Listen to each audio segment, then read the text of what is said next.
Você está ouvindo mais um episódio do podcast sobre neurociências, produzido em parceria com o programa de extensão Sustenta a Vida da Universidade Federal Fluminense.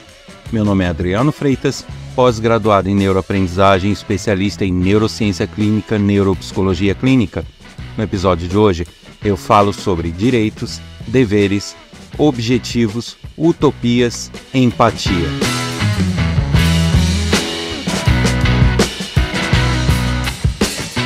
Já ouviu os outros episódios desse podcast? Já estamos chegando nos 200 episódios no ar.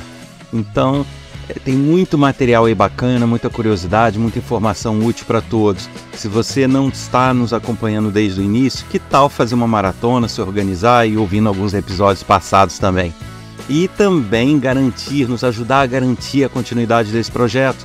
Você pode colaborar com isso, compartilhando os episódios, compartilhando o canal, indicando para os seus amigos. Isso vai nos garantir a continuidade do projeto e que ele esteja sempre no ar com novas informações para você. Também te convido a visitar o meu site www.adrianofreitas.com, pois nele tem informações sobre projetos que eu desenvolvo, sobre questões profissionais minhas e outros materiais sobre as neurociências. E também aproveito aqui, como sempre, para convidar todos a participarem, sugerindo temas, sugestões, dando outras sugestões, elogios, críticas. Isso pode ser feito pelo e-mail podcast@sustenta-vida.com ou por mensagem de WhatsApp para o número 22 99 222 1003. Aguardo sua mensagem.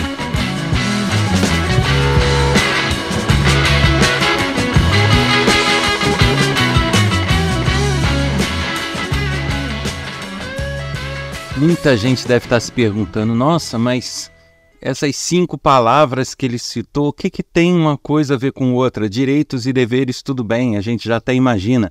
Mas direitos, deveres, objetivos, utopias, empatia, o que isso tudo tem a ver? Na verdade tem. Eu trouxe esse episódio com essa temática justamente para que a gente faça uma reflexão. Este é um daqueles episódios que tem o propósito de fazer a gente pensar, fazer a gente refletir sobre os nossos objetivos, sobre o que a gente tem feito da nossa vida, o que a raça humana tem feito da sua existência e refletir um pouco sobre onde estamos errando, o que precisamos mudar, né? Muita gente não faz essa ligação entre essas palavras, mas eu diria que os nossos objetivos muitas vezes são utópicos e, além de serem utópicos, eles dependem da empatia também. Não dependem só do nosso esforço, da nossa aplicação em estudar, em se desenvolver, mas não só isso, ele depende muito da nossa empatia. Assim como os nossos direitos e deveres também dependem da empatia. Então, na verdade, está tudo muito amarrado e dependente da empatia. Eu já trouxe em outros episódios a questão do esforço, a questão do estudo, mas eu achei importante trazer esse aspecto para a gente refletir, para a gente poder perceber que essa palavrinha empatia, que tanto a gente tem observado que falta hoje em dia, ela permeia tudo também. Ela também é a base de quase tudo. E por causa dela, decisões erradas são tomadas, atitudes erradas são tomadas e a gente não consegue se desenvolver nem pessoalmente, nem profissionalmente, nem enquanto humanidade. A gente vai refletir aqui nesse episódio justamente isso, né? Que ligação tem isso tudo e por que a empatia é importante para que isso tudo ocorra. Então vamos lá. Para a gente começar a entender aí, vamos começar trabalhando e discutindo a questão dos direitos e deveres. Vocês já repararam que hoje em dia é muito comum assim, a gente ver as pessoas falando de direitos? Porque eu tenho direito a isso, eu tenho direito àquilo, a empresa tem que agir de tal forma comigo, o meu amigo tem que agir de tal forma comigo porque eu tenho direito a isso. Então, se a pessoa pede um lanche, o entregador, acontece alguma coisa, porque eu tenho direito, eu tenho direito, eu tenho direito. Perfeito, temos muitos direitos que antes não tínhamos, ou que tínhamos, mas não estavam lá escritos nas leis. e a gente passou a ter esses direitos de uma forma cada vez mais clara, explícita e formalizada nas legislações. Porém, eu me questiono aqui, quantos de vocês, quantos de nós, vou me incluir, claro, paramos para balancear esses nossos direitos com aquilo que são nossos deveres, né? Deveres mesmo, de fazer de forma consciente, de fazer percebendo que esses deveres são em prol dos direitos de outras pessoas, muitas vezes. E se a gente parar para ver, a gente está muito mais focado nos nossos direitos do que nos nossos deveres. Aí você me diz, não, mas eu tenho o dever de trabalhar, eu trabalho. Não, você não tem o dever de trabalhar, né? O trabalho não é uma imposição. Você pode, de alguma forma, tentar viver sem um trabalho efetivo, formal. Isso não é uma regra, né? Temos vários casos aí que a gente observa, não sei do que aquela pessoa vive, porque realmente ela não tem um trabalho e tal. Então, você ir para o trabalho às 6, 7 da manhã, voltar à noite, isso não é um dever, no sentido de você ser obrigado a isso, né? De você ter que obrigatoriamente fazer. Então, eu diria que é uma obrigação enquanto família ou enquanto casal, o que seja, mas ele não é um dever. O que seria um dever? É você ser ético, é você, da mesma forma que você exige seus direitos, você fazer aquilo que promova os direitos das outras pessoas, você evitar fazer coisas que interfiram nesses direitos de terceiros, né? Você também se limitar em suas ações, em suas ideias, em suas decisões, para que você não tire os direitos de outras pessoas. E isso seriam os seus deveres. E a gente, às vezes eu me pego pensando, poxa, eu estou exigindo meu direito aqui e ali, mas será que eu estou respeitando o direito das outras pessoas? Será que eu estou agindo corretamente com os meus deveres? Estou cumprindo meus deveres? Né? Essa reflexão a gente precisa começar a fazer, né? Agora, por que a gente exige muito direitos, mas a gente avalia pouco e a gente define de forma não muito clara os nossos deveres? Justamente porque a gente tem uma tendência egoísta. Aí eu trago aqueles assuntos que eu já discuti nos outros episódios, né? O ser humano é um ser por natureza egoísta. Então a nossa tendência natural, e aí não há de se ter vergonha, não, eu não sou egoísta. Sim, todos somos, na verdade. Todos nós temos um quê de egoístas, sendo que cada um numa escala diferente. Alguns deixam esses instintos egoístas, essas tendências egoístas, se prevalecerem de uma forma que ele é puro egoísmo. Ele olha a si mesmo, quando muito alguém que está ao lado dele, uma família, alguma coisa assim, quando muito.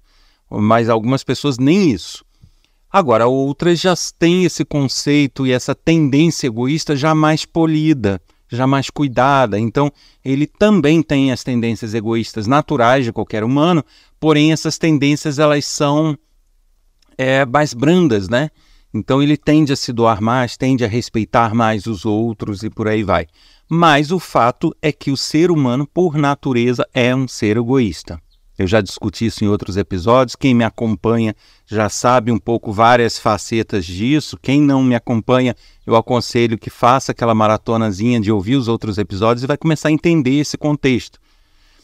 Mas o fato é que esse egoísmo é que tende a causar esse desequilíbrio de a gente enxergar cada vez mais o que é nosso direito, o que nos beneficia, o que nos faz nos sentirmos bem, o que nos faz ter uma posição favorecida em determinada situação, mas nos faz dar menos importância ou menos peso ao que é a nossa obrigação, o que a gente precisa fazer mesmo que não nos agrade, para que a gente possa ter um equilíbrio entre o que é nosso direito, o que é nosso dever, o que é direito do outro. Tá? E aí eu já começo a introduzir o conceito da empatia, né? Porque a tão falada empatia, ela não serve só para você ver uma pessoa pobre e ajudar, para ver uma pessoa que está passando necessidade em alguma circunstância e ajudar. A empatia não é só isso. Ah, aconteceu uma tragédia, vou lá auxiliar. Não, não é só isso. A empatia também é sobre a gente perceber o quanto estamos prejudicando ou não o outro. O quanto nossas vontades e desejos, mesmo que sem tanta necessidade, estão tirando direitos fundamentais do outro. Percebem? Então, isto também é empatia, que é justamente que nos move a pesar mais uma coisa ou outra ou desbalancear isso. Então, quando eu falo no início que tudo passa pela empatia, a gente já começa a enxergar isso nos nossos direitos e deveres, tá? Agora, com relação aos nossos objetivos, porque no título eu falo direitos, deveres, objetivos, utopias, empatia. Os nossos objetivos, vamos lá. A gente tem objetivos de vida, concordam? A gente tem objetivos de crescer profissionalmente, de ter uma família, de ter uma situação estável. Geralmente esses são os objetivos médios de todo mundo. Mas lógico, tem pessoas que têm outros objetivos, outros focos. Ah, não quero ter família, mas quero ter tal situação. Ou não quero ter uma casa, mas quero passar a minha vida viajando. Cada um tem o seu objetivo. Agora, esses objetivos, no que eles dependem da empatia? Então, vocês conseguem imaginar isso? É algo que eu já falei também, né? Eu acabei de falar sobre os direitos e deveres, mas a gente pode levar isso para os nossos objetivos, né? Como que eu alcanço um objetivo desrespeitando o direito de todo mundo? Como que eu posso ser recompensado por coisas que eu fiz e que prejudiquei tanta gente? Será que isso em algum momento não vai gerar situações onde as pessoas deixem de respeitar os meus direitos também?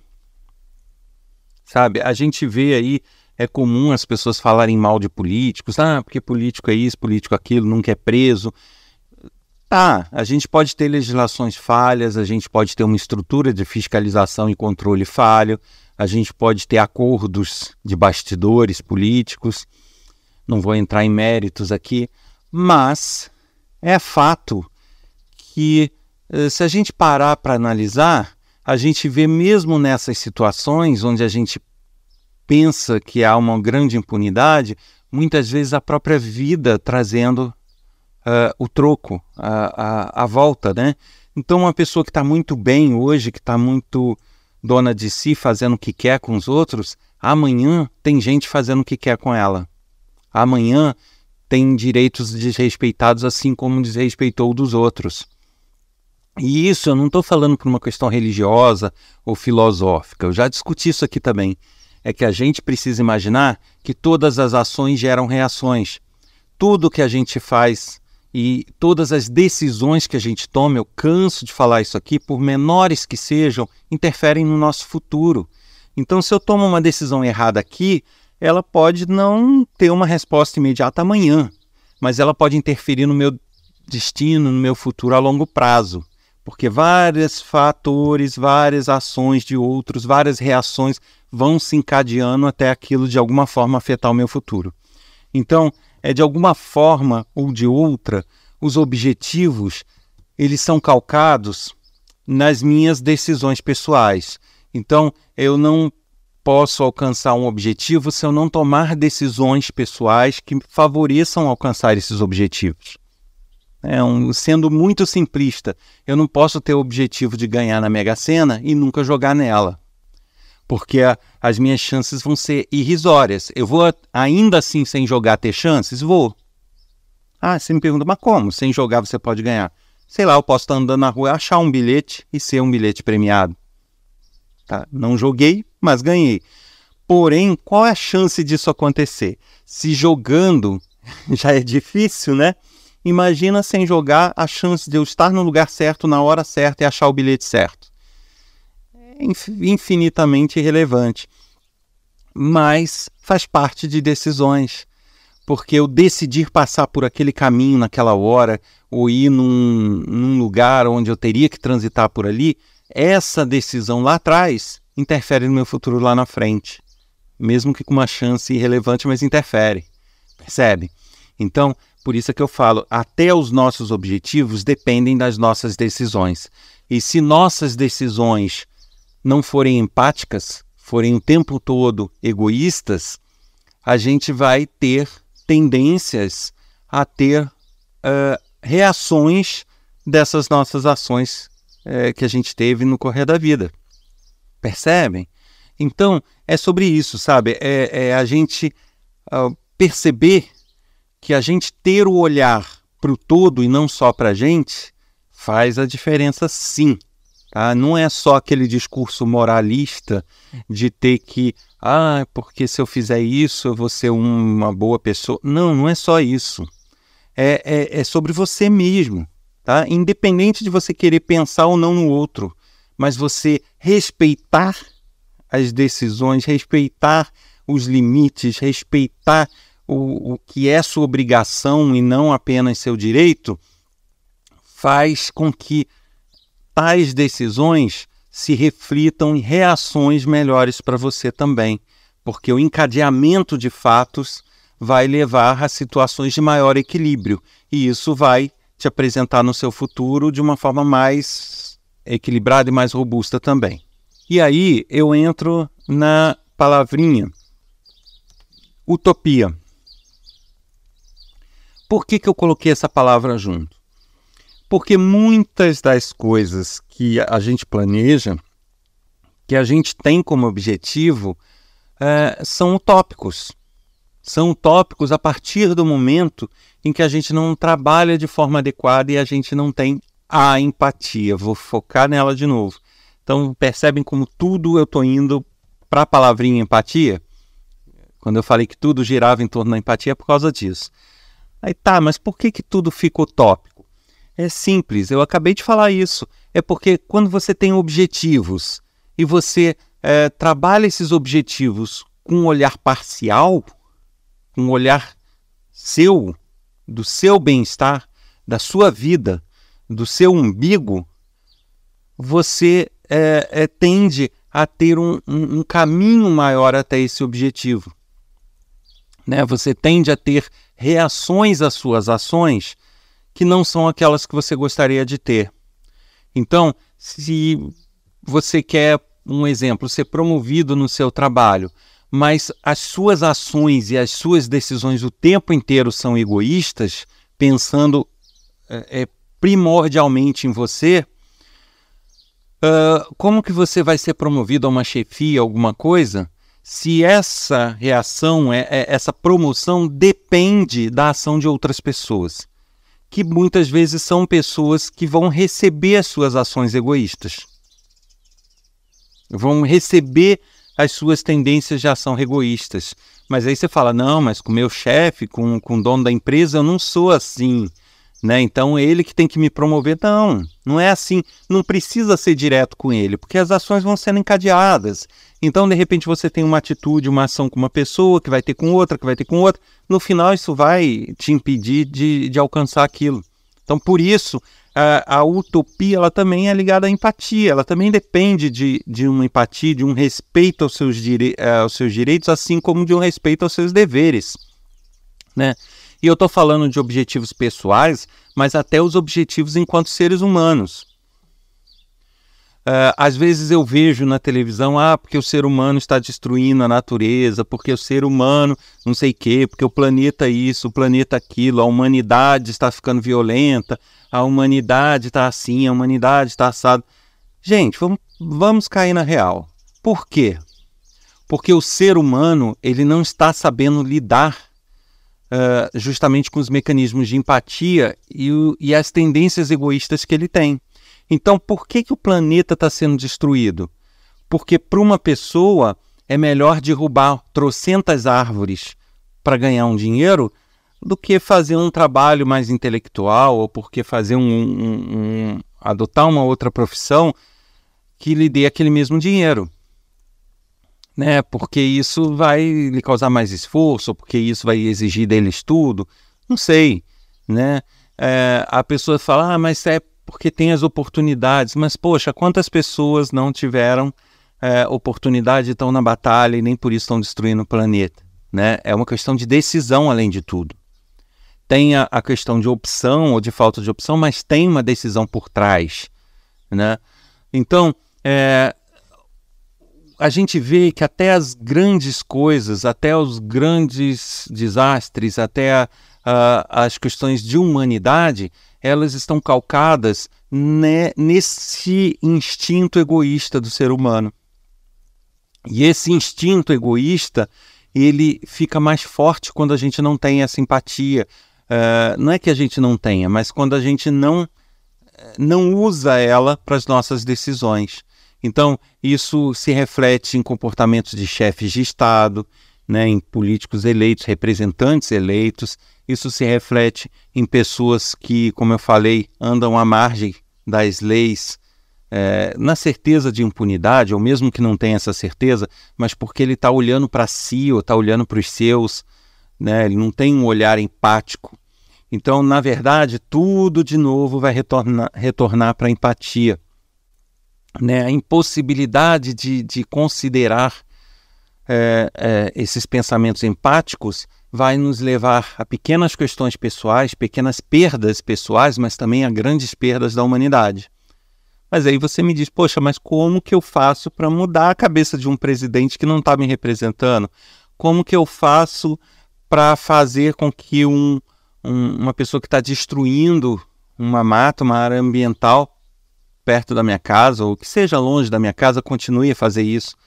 Gente, da mesma forma que existem as decisões concentradas, né, que são as decisões nas mãos de um político ou nas mãos de um juiz, a gente tem as decisões que são pessoais de cada um, né? O meu comportamento diário também é parte disso, porque se eu não luto pelos que é meu direito e que é dever do outro, eu não mostro para ele quais são os limites dele. E ao não mostrar quais são os limites dele, ele ganha mais espaço para agir sem limites.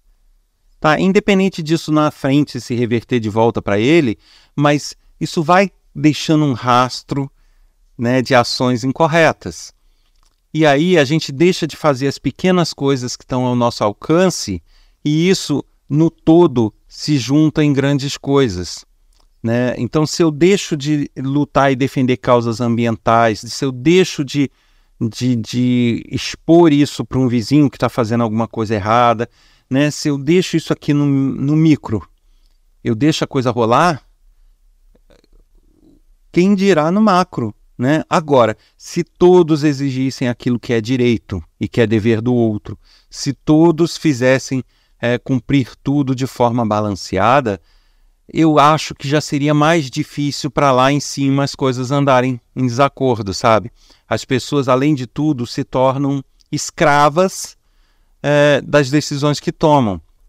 Então, se minha decisão é ficar bem com todo mundo, não brigar com ninguém, não me indispor com ninguém, não lutar por meus direitos, o que vai acontecer? Eu vou ficando apático, né? E isso vai gerando uma sociedade, um ser humano apático, onde uns poucos que se sobressaiam, que têm a caneta na mão, podem fazer o que querem porque os outros estão apáticos.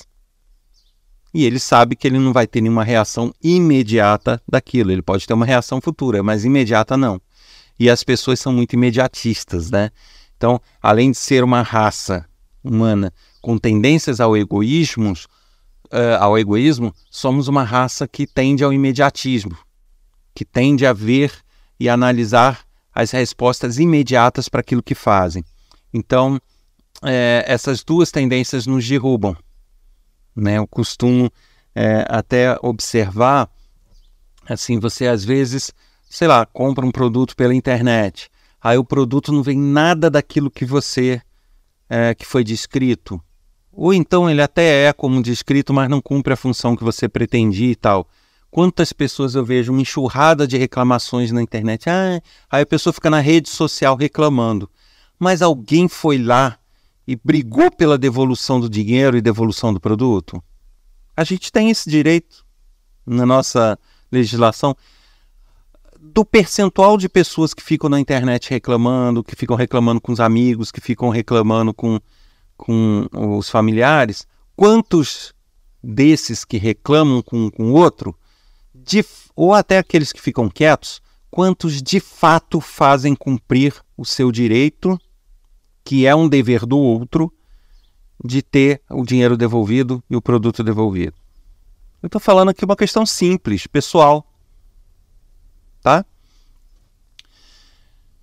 Mas é que isso se junta num contexto que isso vai crescendo e pequenos atos aqui embaixo se refletem em grandes atos lá em cima. Um outro exemplo, eu falei aqui dos direitos, de fazer, exigir os direitos, mas tem o oposto também, as obrigações, né? Vou dar um exemplo pessoal. Recentemente eu comprei um produto e o produto veio com certos problemas, que na verdade eram problemas solucionáveis. Não era nada absurdo, era problema que eu podia chegar lá e falar, não, eu dou um jeitinho, vai ficar beleza para o que eu quero. Ok, mas eu paguei por um produto 100%, eu não paguei por um produto 80%. Aí o que eu fiz? Retornei para o fornecedor e falei, olha meu amigo, o produto chegou assim, assim, assim. Eu devolver vai lhe causar prejuízo, porque ele é grande, o teu frete vai ser muito caro, vai ser até mais caro do que o próprio produto. Então você vai ter que gastar com um frete de devolução, um outro frete para enviar um outro bom. E isso vai me fazer perder tempo, e eu preciso dele para agora, ou seja, eu vou perder a função dele para o que eu quero, sem contar que você vai gastar muito dinheiro com isso, vai ter um prejuízo com isso. Então vamos entrar num acordo, eu vou gastar um X de material para poder recompor ele, para poder ficar do jeito que eu preciso. Eu fico com ele, não vou criar problema com isso, mas você me dá um desconto, me reembolsa em X, que é um valor pequeno, perto do valor do produto era mínimo. Você me dá um valorzinho X só para me ajudar nesse material que eu preciso para recompor ele. E aí fica tudo em paz. Ah, não, porque não sei o quê, porque não é culpa minha, é culpa do transporte. Olha só, estou dando um exemplo aqui de uma coisa boba, né? Não é uma coisa da humanidade, mas raciocinem comigo. É o problema do transporte? Pode ser. Pode ser que o cara tenha colocado tudo direitinho lá. Mas quem contratou o transporte? Fui eu ou foi ele? Ele que tomou a decisão de escolher qual o melhor transporte. Então, eu não tenho como ser punido por uma decisão que foi dele, né? Da mesma forma, a embalagem que foi feita não foi das mais adequadas. Quem foi que embalou? Fui eu ou foi ele? Foi ele.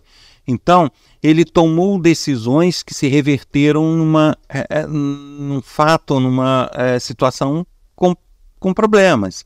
E ele tem que ser responsabilizado por isso. Né? As decisões são dele, as consequências são em virtude de decisões dele, não minhas. Então, por mais que ele fale, não, eu não tenho culpa, eu coloquei direitinho, foi questão do transporte, mas o transporte, nessa situação, foi responsabilidade dele. Aí eu falei, não, ok, meu amigo, eu não estou dizendo que foi você de má vontade.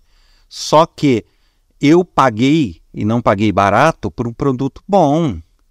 Então, eu vou ter o direito de devolver. Se eu devolver, eu vou causar prejuízo para você. Eu, analisando a sua situação, eu acho melhor você me dar o descontinho, me ajudar no material e fica tudo em paz. Você vai ter menos prejuízo e eu vou ter minha solução resolvida dentro do prazo que eu preciso, né? É simples assim. Eu estou enxergando o seu lado. Não, mas não, porque assim não, porque eu não posso ser punido, eu não tive culpa, eu produzi direito. Resultado, ele não quis, sei lá, num produto com valor alto, dar um desconto pequenininho para resolver a situação. Resultado, eu fiz valer meus direitos e devolvi o produto. Resultado, o cara gastou aí por baixo 3 vezes o valor que eu paguei no produto só em transporte. Aí, depois que ele viu a lambança que ele fez, quando ele viu o preço do transporte de fato, que eu acho que no início ele nem tinha essa noção, ele veio propor o tal desconto. Falei, não, meu amigo, você teve a opção de tomar a decisão certa. Não tomou. Tomou a decisão de olhar para si. Em virtude disso, agora quem não quer sou eu. Mostrei para ele que a decisão dele gerou uma reação muito pior para ele. Percebem o que eu estou querendo dizer? Então, nessa situação, o que a gente pode tirar daí? Olhando esse pequeno exemplo que eu dei pessoal, a gente vê que na hora de negociar, eu fiz a minha parte. Por quê? Eu olhei o meu lado, que eu não podia ficar no prejuízo, né? Eu precisava do produto, mas também olhei a dele, porque eu vi que ele teria um prejuízo muito maior se eu exigisse um novo. E ele teve essa mesma atitude? Não. O que ele fez?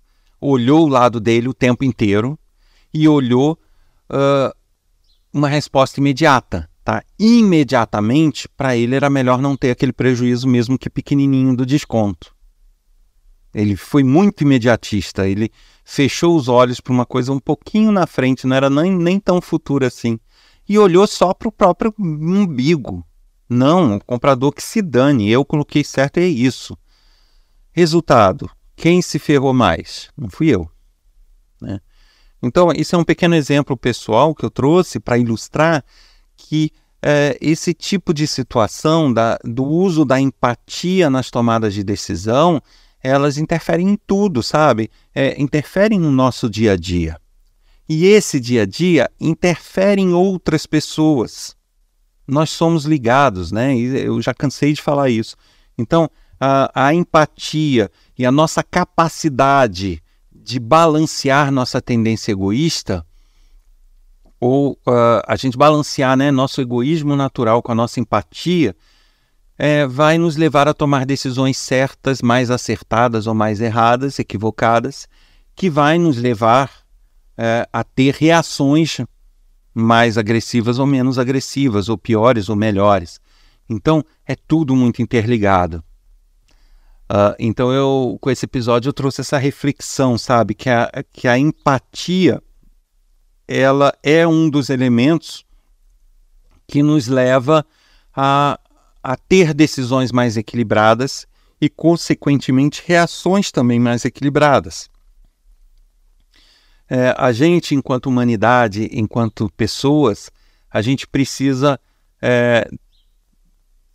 lutar por nossos objetivos, sim, com toda certeza, mas a gente tem que lutar por nossos objetivos baseados num controle do nosso instinto egoísta. Essa tem que ser uma das maiores buscas do ser humano, e justamente balancear essa tendência egoísta com a nossa possibilidade de sermos empáticos. Então, essa mensagem que eu queria deixar, que eu falo aqui de questões pessoais, mas falo também de questões ligadas à nossa família, a nossos amigos, ao nosso círculo de amizades, né? Nosso bairro, nossa cidade, mas também ao nosso país, ao nosso planeta. Eu acho que em todas essas escalas, tudo vai partir lá do basicão, né? Do egoísmo de cada um, da empatia de cada um. A gente não pode querer ser uma sociedade que tenha um planeta bacana, um planeta, como dizem, né, cor-de-rosa, onde tudo funciona, tudo é alegria, todos se dão bem, ter um país maravilhoso, como dizem, de primeiro mundo, mas se a gente aqui embaixo está tomando atitudes que são desequilibradas, são egoístas, não tem esse olhar empático. Então, que todos fiquem com essa reflexão e pensem o que a gente pode melhorar no nosso dia a dia, nessas tomadas de decisão, para que realmente possamos ser melhores enquanto pessoas, no nosso dia a dia, para que isso se reverta no nosso futuro, para que a gente alcance cada vez mais nossos objetivos, enquanto pessoas, enquanto humanidade.